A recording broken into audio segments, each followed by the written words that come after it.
Vi har valgt religion som hovedemne, hvor vi vil svare på de to spørgsmål. Hvordan praktiserede man den gamle hedenske tro, og hvorfor lod Skandinavien sig omvende? Igennem det meste af vikingetiden skilte skandinavierne sig ud fra folk i de sydlige dele af Europa, fordi de havde en anden religion end kristendommen, nemlig asetroen.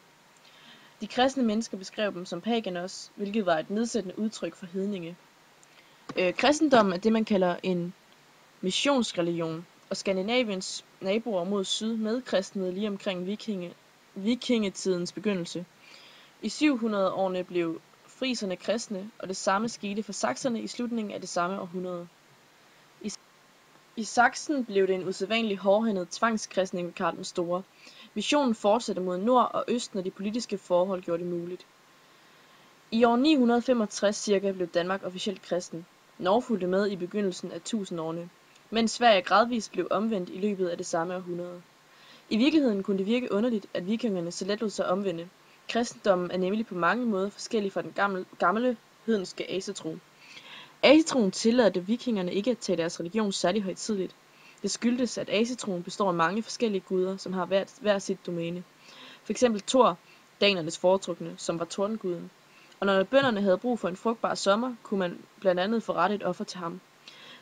Ligeledes gjorde man med Freja, hvis man ønskede held i kærligheden. Der var dog en gud over dem alle, nemlig gudernes gud, Odin.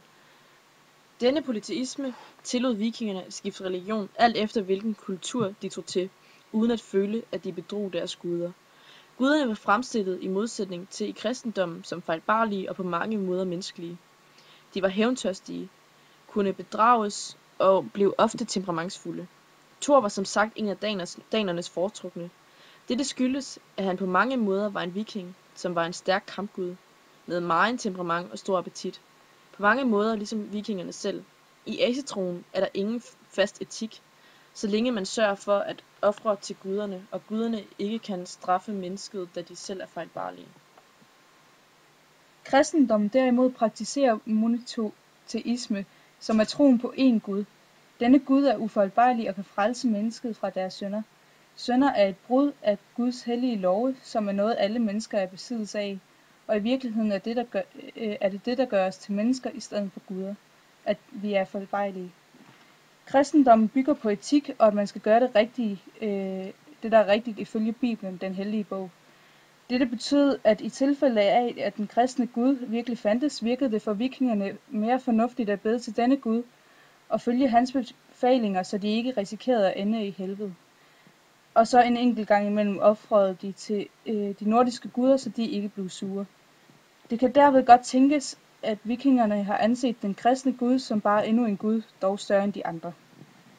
Det kunne ligeledes åbne mange forretningsmuligheder at leve i et kristent land, da det gjorde det nemmere at handle med andre kristne lande. Dette virkede således både godt for kongen og for købmanden.